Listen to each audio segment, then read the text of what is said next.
In the last lecture, we have studied about the energy levels around which electron can be revolving, और उसके बारे में हमने एक मेन चीज़ ये अंडरस्टैंड की लास्ट लेक्चर से, हमें एक मेक थ्रू मिला, जिसके बाद हमने ये जाना कि हम इलेक्ट्रॉन की पोजीशन को एग्जैक्टली कहीं पे भी लोकेट नहीं कर सकते, rather we deal with the probability density. Schrodinger ने हमें वेव फंक्शन के बारे में इंट्रोड्यूस करवाया कि किस तरह से हम स्टैटिस्टिक्स को यूज़ करके, प्रोबेबिलिटी डेंसिटी को यूज़ करके किसी इलेक्ट्रॉन की पोजीशन को किसी भी जगह पे लोकेट कर सकते हैं कि वो एनर्जी लेवल्स में या उनके दरमियान में कहाँ, कैसे, कितने परसेंटेज उसके चांसेस हैं मौजूद होने के। Actually this was a big breakthrough in the field of physics as well as in the science.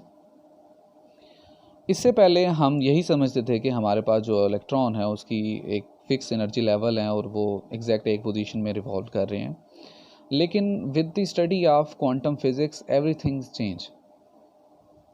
हमने ये जाना कि हम कहीं पे भी, किसी भी पॉइंट पे भी इलेक्ट्रॉन की पोजीशन को एग्जैक्टली लोकेट नहीं कर सकते। डी ब्रोगली हाइपोथेसिस को यूज़ करते हुए हमने ये जाना कि जब हम सब एटॉमिक पार्टिकल की तरफ जाएंगे तो उनका वेव नेचर डोमिनेट कर जाएगा, and wave nature is totally different with the particle nature.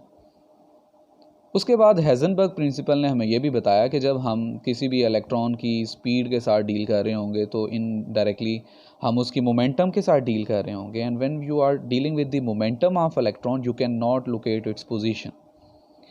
इसी तरह से जो जो क्वांटम फिज़िक्स में नई से नई थेरीज और नई से नए काम आते गए तो हर चीज़ चेंज हो गई और हम लोकेशन की बजाय स्टैटिस्टिक्स पे आ गए। स्टैटिस्टिक्स क्या है? Basically this is the, in short आप कह ले, कैलकुलेशन है या काउंटिंग है।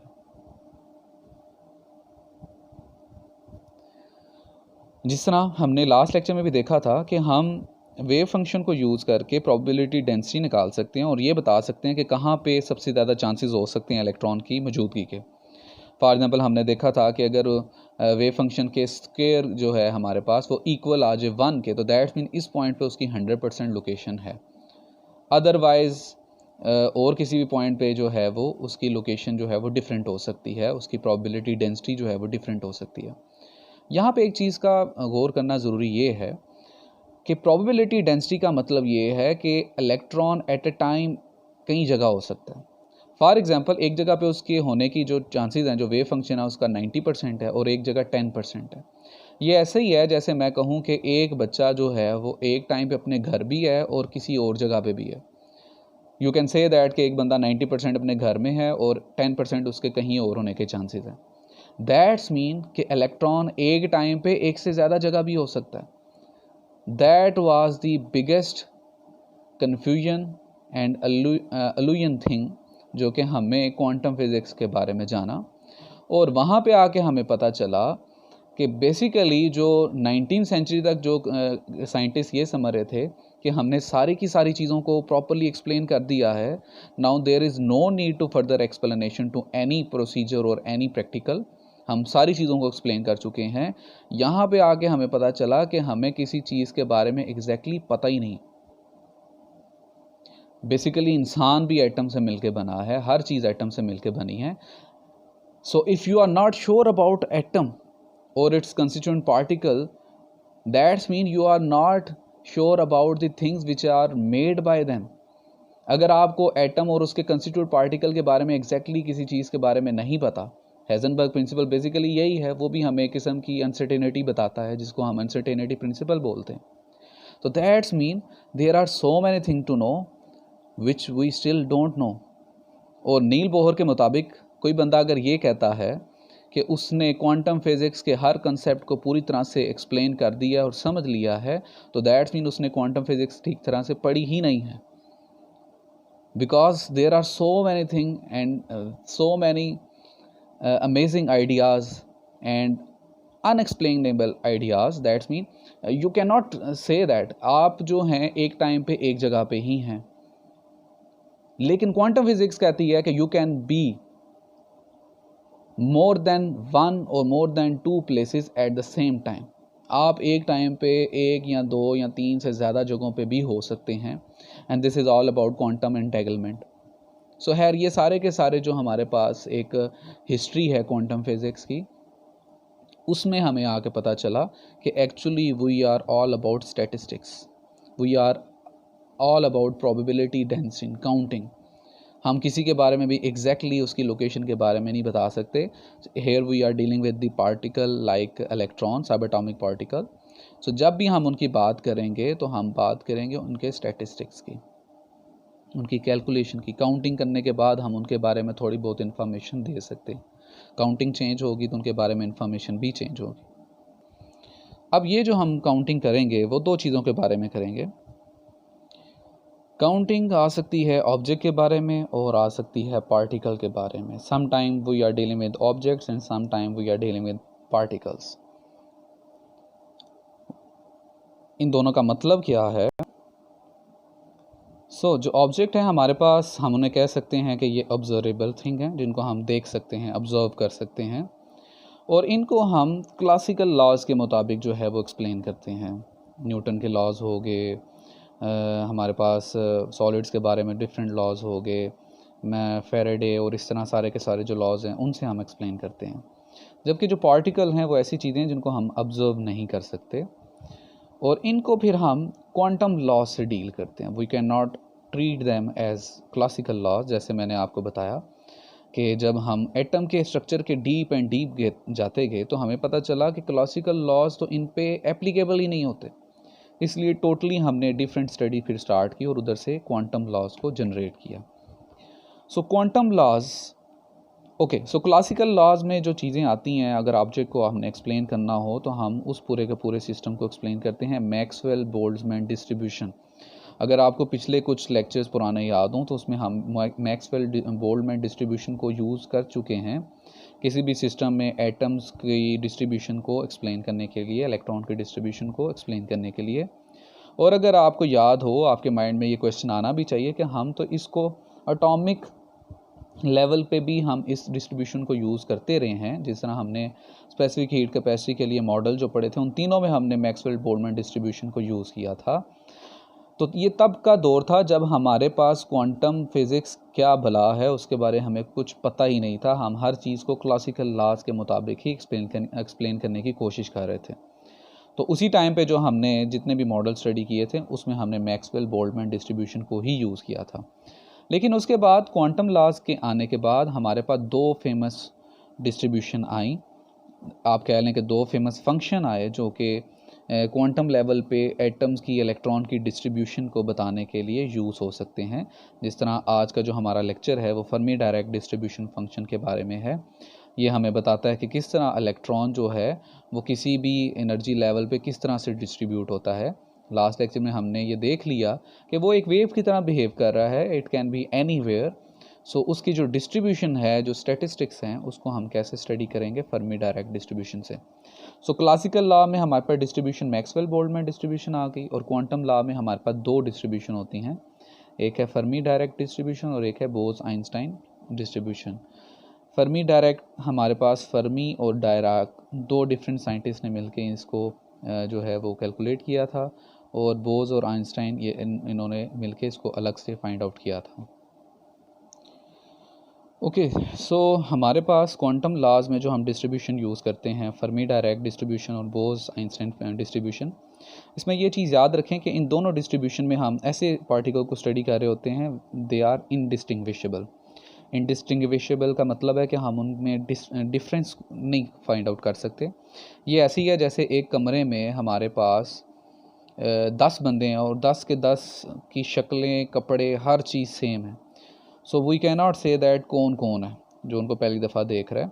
तो जिस तरह हम एक जैसे कपड़ों वाले, एक जैसे शक्लों वाले 10 लोगों में से किसी को फाइंड आउट नहीं कर सकते कि कौन है, कौन नहीं है, सेम इसी तरह these both distribution use for the indistinguishable particles. जाहिर सी बात है हमारे पास क्वांटम लेवल पे इलेक्ट्रॉन्स हैं, प्रोटॉन है। सारे इलेक्ट्रॉन में से हम ये नहीं कह सकते कि ये वो वाला इलेक्ट्रॉन है, ये वो वाला इलेक्ट्रॉन है, क्योंकि सारे मिक्सअप हुए होते हैं। They are indistinguishable. ओके, अब फर्मी डायरेक्ट डिस्ट्रीब्यूशन हम कब यूज़ करेंगे और बोस आइंस्टाइन डिस्ट्रीब्यूशन हम कब यूज़ करेंगे, इसको आप याद रखें। फर्मी डायरेक्ट डिस्ट्रीब्यूशन हम यूज़ करेंगे ऐसे पार्टिकल्स के लिए जिनकी जो स्पिन है वो हाफ इंटीग्रल मल्टीपल है, मतलब हाफ उनकी क्लॉकवाइज होती है और हाफ उनकी anti clockwise at a time होगी स्पिन।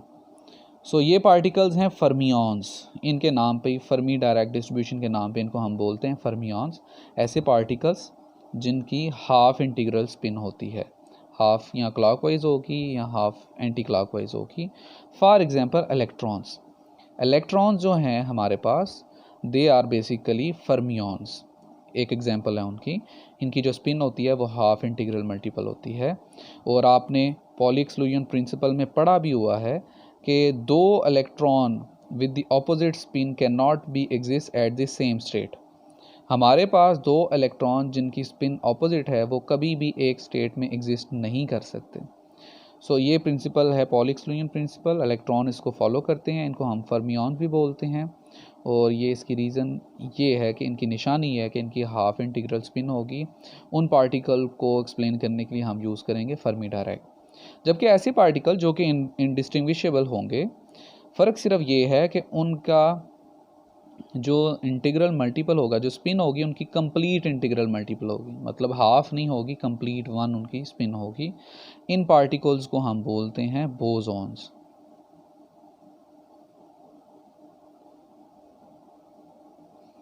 सो अभी तक आपने देखा कि आप अब सारे के सारे स्टैटिस्टिक्स को डील करेंगे। स्टैटिस्टिक्स में आप बेसिकली काउंटिंग करते हैं कि कहाँ पे पार्टिकल के होने की प्रोबेबिलिटी डेंसिटी सबसे ज़्यादा है। अब इनमें हम ऑब्जेक्ट को भी स्टडी करते हैं, पार्टिकल्स को भी स्टडी करते हैं। ऑब्जेक्ट में बेसिकली वो चीज़ें आ जाएंगी जिनको हम देख सकते हैं, पार्टिकल उनको बोल रहे हैं जिनको देख नहीं सकते। जिनको यूजुअली हम देख सकते हैं उनको हम क्लासिकल लॉ से सॉल्व करते हैं और उसमें हम मैक्सवेल बोल्ट्जमैन डिस्ट्रीब्यूशन यूज़ करते हैं। जबकि नॉट ऑब्जर्वेबल थिंग्स को हम क्वांटम लॉ से जो है वो सॉल्व करते हैं। और उसमें दो डिफरेंट केसेस आ जाते हैं, बाज़-औक़ात फर्मी डायरेक्ट डिस्ट्रीब्यूशन यूज़ करेंगे, बाज़-औक़ात बोज़-आइंस्टाइन करेंगे।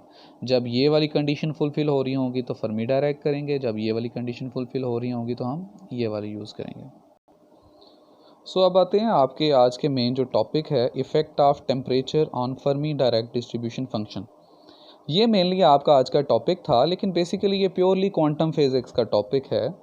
सो इसलिए effect of temperature on Fermi Dirac distribution function को अंडरस्टैंड करने के लिए आपको पहले डिस्ट्रीब्यूशन फंक्शन का पता होना चाहिए था। उसकी वो सारी की सारी मैंने थोड़ी सारी डिटेल आपको बताने की कोशिश की है ताकि उसका बैकग्राउंड बन जाए। अब थोड़ा सारा मैं ट्राई करूँगा आपको फर्मी डायरेक्ट डिस्ट्रीब्यूशन के बारे में बताऊँ कि ये बेसिकली करता क्या है, आगे इसका काम क्या है। इसकी निशानी तो हमने देख ली कि हम कब इसको यूज़ करेंगे और थोड़ा बहुत हमें ये भी इसका आइडिया हो गया कि इसका काम क्या है। उसके बाद हम देखेंगे कि इसका इफ़ेक्ट क्या होता है, टेम्परेचर का इसके ऊपर क्या इफ़ेक्ट है।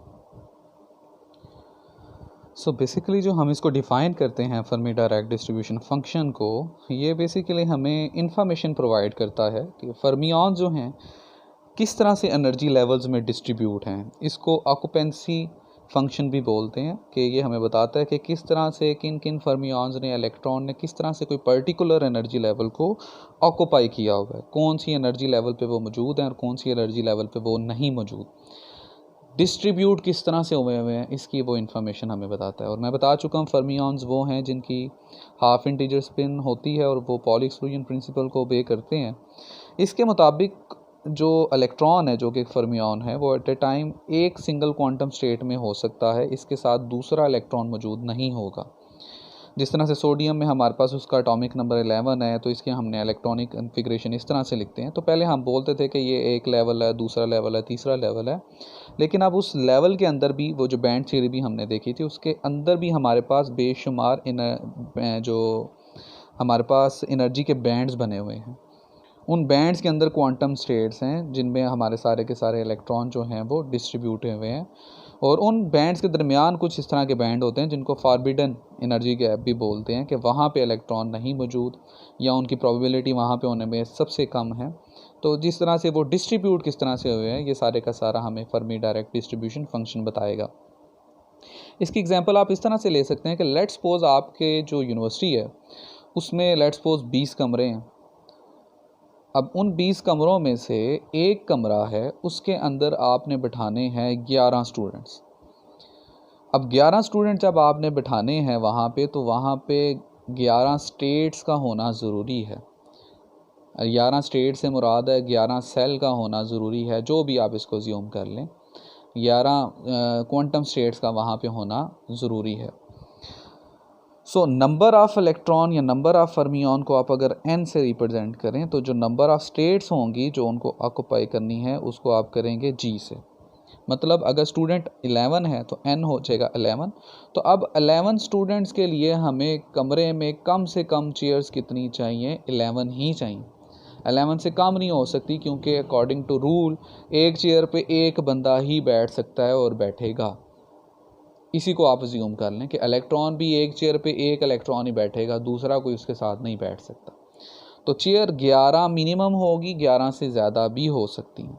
ठीक है, तो फर्मी डायरेक्ट डिस्ट्रीब्यूशन फंक्शन को हम इस तरह से लिखते हैं कि function of energy is equal to dni over dgi। n जो है नंबर ऑफ़ इलेक्ट्रॉन है और g मैंने जैसे बताया नंबर ऑफ़ पॉसिबल स्टेट्स हैं। जिस तरह स्टूडेंट्स और आप एग्जांपल ले लें चेयर्स की। अब अगर आप अपने माइंड में देखें तो उन 11 स्टूडेंट्स को लेके अगर हम चेयर्स की डिस्ट्रीब्यूशन करें, उनके बैठने की डिस्ट्रीब्यूशन करें तो वो बेशुमार डिस्ट्रीब्यूशन बन सकती हैं। फॉर एग्जांपल अगर सारे एक जैसे बैठे हुए हैं और हम कह देते हैं कि जी आप 10 मिनट की ब्रेक कर रहे हैं, तो आप अगर जिस तरह से उठ के गए हैं हो सकता है कि जब आप वापस आएँ तो आप डिफरेंट डिस्ट्रीब्यूशन में बैठें। सेम इसी तरह ज़रूरी नहीं है जिस डिस्ट्रीब्यूशन से आप एक दिन सारे के सारे चेयर्स, अगर आप अपने आप को इलेक्ट्रॉन कंसिडर करें तो लाजमी नहीं है कि जिस तरह से आप सारे के सारे आज जिन चेयर्स पे बैठे हुए हैं कल भी जब आएंगे तो आप उन्हीं चेयर से बैठेंगे। तो आपकी डिस्ट्रीब्यूशन हर पॉइंट पे, हर दिन में, हर घंटे के बाद जो है वो चेंज होगी। लाजमी नहीं है कि आप एक वीक पहले जिस अरेंजमेंट में क्लास में बैठे हुए थे आज भी उसी अरेंजमेंट में बैठें। तो this is all about statistics, distribution, calculation, किस तरह से सारे के सारे इलेक्ट्रॉन किसी खास एनर्जी लेवल में क्वांटम स्टेट्स के अंदर डिस्ट्रीब्यूट हुए होते हैं उसको हमने फाइंड आउट करना है। और उसको इसकी वजह से पूरी की पूरी डेरिवेशन है। लेकिन आपका जो टॉपिक है वो फर्मी डायरेक्ट डिस्ट्रीब्यूशन फंक्शन के बारे में नहीं है, बल्कि सिर्फ इसके एक पहलू के बारे में अंडरस्टैंड करना है और वो है कि टेम्परेचर का इस पर क्या इफ़ेक्ट है। ये जितनी भी अभी मैंने आपको तमहीद बताई है वो सिर्फ इसलिए ताकि आप इसका बैकग्राउंड अंडरस्टैंड कर दें। अगर मैं डायरेक्ट टॉपिक पे जाऊंगा तो आपको कुछ भी समझ नहीं थी आनी, क्योंकि this is purely the topic of quantum physics. So इसलिए सारे के सारी जो मैं बेस आपको बता रहा हूँ पार्ट्स में करके इसको माइंड में रखना बड़ा ज़रूरी है ताकि आपके कंसेप्ट्स क्लियर रहें। बेसिकली हमारे पास जो फर्मी डायरेक्ट डिस्ट्रीब्यूशन फंक्शन है वो है क्या? अभी तक जो हमने इस टॉपिक से पहले जो हमारे साइंटिस्ट ने स्टडी किया था वो ये किया था कि जब हम सॉलिड या किसी भी मेटल या किसी भी सॉलिड का जब हम टेम्परेचर कम करना शुरू करते हैं तो उसकी जो डेफिनेटली एनर्जी है वो कम होनी शुरू होती है, उसके एटम्स की वाइब्रेशन कम होती है, इलेक्ट्रॉन की वाइब्रेशन और एनर्जी जो है वो कम होना शुरू हो जाती है। और करते करते करते अगर हम उनका टेम्परेचर बहुत कम कर दें, इवन हम एब्सोलूट ज़ीरो मतलब कि ज़ीरो केल्विन पे ले जाएं, तो उस टाइम पे जो इलेक्ट्रॉन होंगे वो हमारे जितने भी इलेक्ट्रॉन हैं they will occupy all the quantum states that have energy below the Fermi energy level. वो फर्मी एनर्जी लेवल्स के नीचे जितने भी स्टेट्स होंगी वो सारे के सारे वहाँ पे जाके बैठ जाएंगे। अब फर्मी एनर्जी लेवल क्या है? अपने नाम से ज़ाहिर है कि ये भी एक एनर्जी लेवल ही है। अब ये कौन सा एनर्जी लेवल है स्पेसिफिकली, इसके बारे में थोड़ी सारी अंडरस्टैंडिंग होनी आपको ज़रूरी है, तभी आगे की चीज़ें समझ आएंगी। सो हमारे पास जो फर्मी एनर्जी लेवल है ये वो हमारे पास लेवल है जो किसी भी मटेरियल में 0 केल्विन के टेम्परेचर पे उसके फर्मियन का जो टॉप एनर्जी लेवल जहाँ तक वो मौजूद होते हैं उसको हम बोलते हैं फर्मी एनर्जी लेवल। जैसे मैंने आपको बताया कि जब हम टेम्परेचर कम करेंगे तो ऑब्वियसली एटम्स की एनर्जी, इलेक्ट्रॉन की एनर्जी कम होती जाएगी और वो स्लो डाउन होते जाएंगे और ग्राउंड स्टेट की तरफ जाते जाएंगे। तो इवन 0 केल्विन पे पहुँच के किसी भी मटीरियल के अंदर जो फर्मियंस हैं वो मैक्सिमम जिस लेवल को होल्ड किए हुए होंगे वो उसका फर्मी एनर्जी लेवल होगा। याद रखें, इसके साथ टेम्परेचर की कंडीशन याद रखें कि 0 केल्विन की बात हो रही है। 0 केल्विन का मतलब है -273 डिग्री सेल्सियस। फॉर एग्जांपल अगर हम अज्यूम करें कि हमारे पास ये कोई एनर्जी शेल है, एनर्जी लेवल है और उसमें फर्दर हमारे पास ये क्वांटम स्टेट्स हैं, जिस तरह से ये E1 है, E2 है, E3 है, E4 है।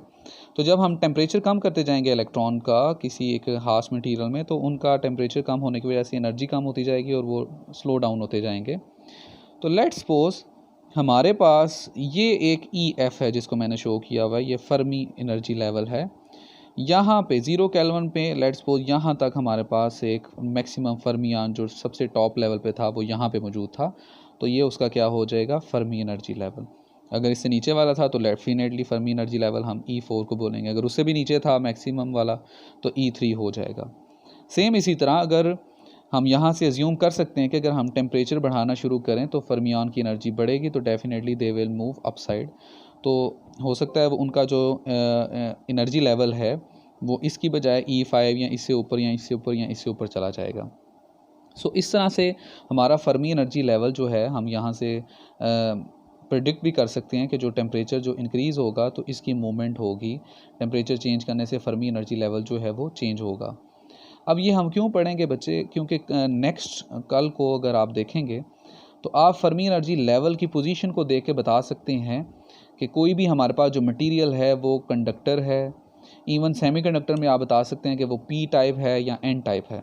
हम अज्यूम ये करते हैं कि जो भी हमारा फर्मी एनर्जी लेवल है उससे नीचे वाली जितनी भी स्टेट्स हैं वो सारे की सारी वैलेंस शेल की स्टेट्स में आती हैं, और फर्मी लेवल से ऊपर वाली जितनी भी स्टेट्स हैं वो सारी की सारी कंडक्शन स्टेट में आती हैं, ये कंडक्शन शेल में आती हैं।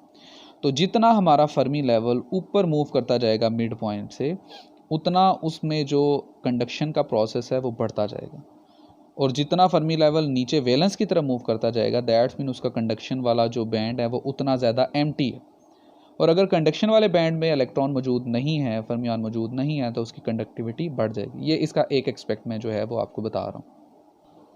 सो अगर किसी भी पर्टिकुलर एनर्जी लेवल पे अगर आप उसका फर्मी डायरेक्ट डिस्ट्रीब्यूशन फंक्शन की वैल्यू फाइंड आउट करना चाह रहे हैं, ऑक्यूपेंसी डेंसिटी फाइंड आउट करना चाह रहे हैं, प्रोबेबिलिटी डेंसिटी फाइंड आउट करना चाह रहे हैं कि किसी एक पर्टिकुलर एनर्जी लेवल में इलेक्ट्रॉन मौजूद हैं या नहीं हैं, या कितने % चांसेस हैं उसके वहाँ पे होने के, तो ये वाला फार्मूला हम जैसे कि मैंने बताया हम यूज़ करते हैं। इसमें E से मुराद है कि कोई भी पर्टिकुलर एनर्जी लेवल जहाँ पे आप वैल्यू फाइंड आउट करना चाह रहे हैं। EF से मुराद है कि उस मटेरियल का फर्मी एनर्जी लेवल है क्या। सब मटेरियल का एनर्जी लेवल डिफरेंट होता है और इसके डिफरेंट होने की वजह से पूरे के पूरे मटेरियल की प्रॉपर्टीज़ जैसे मैंने बताया उसकी चेंज हो जाती हैं। K जो है बोल्ट्जमैन कांस्टेंट है, T जो है टेम्परेचर है जो कि हम केल्विन में यूज़ कर रहे हैं। सो फर्स्ट ऑफ ऑल अब हम कैलकुलेट करते हैं। Let's suppose that temperature 0 kelvin when E smaller than EF का मतलब है हम ये देखना चाह रहे हैं कि फर्मी एनर्जी लेवल से जो नीचे के लेवल की स्टेट्स हैं, quantum states which are placed at below than Fermi energy level, Fermi energy level से नीचे वाली जो स्टेट्स हैं वो इलेक्ट्रॉन्स फर्मियन से ऑक्यूपाइड हैं या नहीं हैं, तो हम इनकी डिस्ट्रीब्यूशन को फाइंड आउट करते हैं कि कितने चांसेस हैं कि जो फर्मियंस हैं वो फर्मी एनर्जी लेवल के नीचे वाली स्टेट्स में, क्वांटम स्टेट्स में मौजूद हैं एट टेम्परेचर 0 केल्विन पे। अब क्योंकि हमारे पास जो ये E की वैल्यू है ये EF से छोटी है, जब छोटी वैल्यू को माइनस करते हैं बड़ी वैल्यू से तो उसका आंसर जो आएगा हमारे पास माइनस में आएगा, सो ये माइनस में आएगा। दूसरी चीज़, ये जो टेम्परेचर की वैल्यू है डिवाइड में ये है 0, तो समथिंग ओवर 0 जो है वो हमेशा क्या होता है, इन्फिनिटी। फॉर एग्जांपल ऊपर अगर -5 है उसको अगर हम डिवाइड करें 0 से तो ये आएगा -इन्फिनिटी, तो यहाँ पे हमारे पास इसकी पावर आ जाएगी -इन्फिनिटी और ये +1 आ जाएगा। अब इसको हम लिख सकते हैं 1, ये माइनस को हम इस तरह लिख सकते हैं तो ये पॉजिटिव में आ जाएगा +1। सो इसको जब हम इस तरह से लिखेंगे तो ये पॉजिटिव हो जाएगा। समथिंग ओवर इन्फिनिटी वाली टर्म हो तो ये सारी की सारी वैल्यू 0 हो जाएगी और 0 + 1 1 आ जाएगा। सो ये हमारे पास जो फर्मी डायरेक्ट डिस्ट्रीब्यूशन है वो आ जाएगा 1। मतलब हमारे पास जो ये जो एनर्जी लेवल हैं जो कि फर्मी लेवल से बिलो हैं वहाँ पे इनकी डिस्ट्रीब्यूशन 1 आ गई है, मतलब यहाँ पे सारे के सारे इलेक्ट्रॉन एग्जिस्ट कर रहे होंगे फर्मी लेवल से बिलो एनर्जी लेवल पे, क्योंकि इनकी वैल्यू आ गई 1। लास्ट लेक्चर में भी हमने देखा था कि जब हमारे पास श्रोडिंगर वेव इक्वेशन जो है उसकी स्केयर लेते थे हम, और अगर वो इक्वल टू उसकी प्रोबेबिलिटी डेंसिटी 1 के इक्वल आ जाती थी तो दैट्स मीन इस लोकेशन में इलेक्ट्रॉन के होने के सबसे ज़्यादा चांसेस हैं। सो इस डिस्ट्रीब्यूशन को यूज़ करते हुए भी हमने यही देखा है कि अगर इसकी वैल्यू 1 आ जाती है तो दैट्स मीन यहाँ पे 100% चांसेस हैं इलेक्ट्रॉन की मौजूदगी के। और सेकंड केस में हम देखते हैं कि फ़िलहाल टेम्परेचर 0 केल्विन ही है, लेकिन अब हम देखना चाह रहे हैं एनर्जी लेवल जो फर्मी एनर्जी लेवल से ऊपर है, वहाँ की क्वांटम स्टेट में फर्मियन मौजूद हैं या नहीं है, ये हमने देखना है। तो अगेन हम फर्मी डायरेक्ट डिस्ट्रीब्यूशन यूज़ करेंगे और देखेंगे कि वहाँ पे इलेक्ट्रॉन्स के होने के कितने चांसेस हैं एट 0 केल्विन टेम्परेचर पे। सो इस तरह से दोबारा से फार्मूला लिखेंगे। अब यहाँ पे हमारे पास ई की वैल्यू बड़ी वैल्यू है, ई एफ़ की वैल्यू छोटी है, मतलब एनर्जी लेवल जो है हमारा उसकी वैल्यू ई एफ़ से बड़ी है। तो जब बड़ी वैल्यू को छोटी से माइनस करते हैं तो आंसर हमारा पॉजिटिव में ही आएगा, तो यहाँ पे हमारा आंसर पॉजिटिव ही आएगा। और ये जो टी अगेन है ये डिवाइड हो रहा है और इसकी वैल्यू हमारे पास यहाँ पे भी ज़ीरो है। So something over zero again क्या हो जाएगा, इन्फिनिटी। तो यहाँ पे हमारे पास इसकी वैल्यू पॉजिटिव इन्फिनिटी आ जाएगी और इसको हम इस तरह से लिख सकते हैं। अब कोई भी वैल्यू अगर इन्फिनिटी वाली टर्म में ऐड करेंगे तो डेफिनेटली वो इन्फिनिटी ही आएगा, और किसी भी चीज़ को अगर हम डिवाइड करेंगे इन्फिनिटी वाली टर्म से तो समथिंग ओवर इन्फिनिटी वो अगेन से हमारे पास क्या आ जाएगा, ज़ीरो आ जाएगा, क्योंकि इन्फिनिटी होता है 1/0। तो ये 1/0 है, तो ज़ीरो ऊपर जाके इससे मल्टीप्लाई हो जाएगा तो ये ज़ीरो हो जाएगा। तो इसका क्या मतलब है, इस केस में हमारे पास वो क्वांटम स्टेट्स जो कि फर्मी एनर्जी लेवल से ऊपर हैं, वहाँ पे फर्मियंस के होने के जो हमारे पास डिस्ट्रीब्यूशन के चांसेस हैं वो ज़ीरो हैं, बहुत कम, ना होने के बराबर वहाँ पे हमारे पास फर्मियन मौजूद होंगे उन क्वांटम स्टेट पे जो कि फर्मी एनर्जी लेवल से ऊपर हैं एट 0 केल्विन। अब थर्ड केस हमारे पास है कि 0 केल्विन टेम्परेचर में ही फर्मी एनर्जी लेवल पे हमारे पास इलेक्ट्रॉन की जो डिस्ट्रीब्यूशन है, फर्मियंस की जो डिस्ट्रीब्यूशन है, वो उसकी क्या वैल्यू होगी। सो इस केस में हमारे पास क्योंकि एनर्जी लेवल ई एफ़ के इक्वल ही है, तो यहाँ पे ई की जगह भी आ जाएगा E F minus E F. So ये हो जाएगा हमारे पास ई की पावर 0 डिवाइडेड बाय टी की वैल्यू भी 0 है, तो ये हो जाएगा 0 + 1। सो ये आ जाएगा ई की पावर 0/0 0 आ जाएगा + 1। अब हमारे पास जो ई की पावर 0 होती है वो किसके इक्वल होगी, 1 के। तो 1 + 1 इज इक्वल टू आ जाएगा 1/2, that is 0.5%। So that's mean हमारे पास 0 केल्विन टेम्परेचर पे जो प्रोबेबिलिटी है फर्मी एनर्जी लेवल में वो हाफ है, 0.5 है। अब इससे नीचे जो प्रोबेबिलिटी थी वो 1 थी, इसके ऊपर जो प्रोबेबिलिटी थी वो 0 थी, और यहाँ पे इन दोनों का जो हम जो अप्रॉक्सीमेशन निकालें स्टैटिस्टिकल, तो यहाँ पे हमारे पास इसकी वैल्यू आएगी हाफ।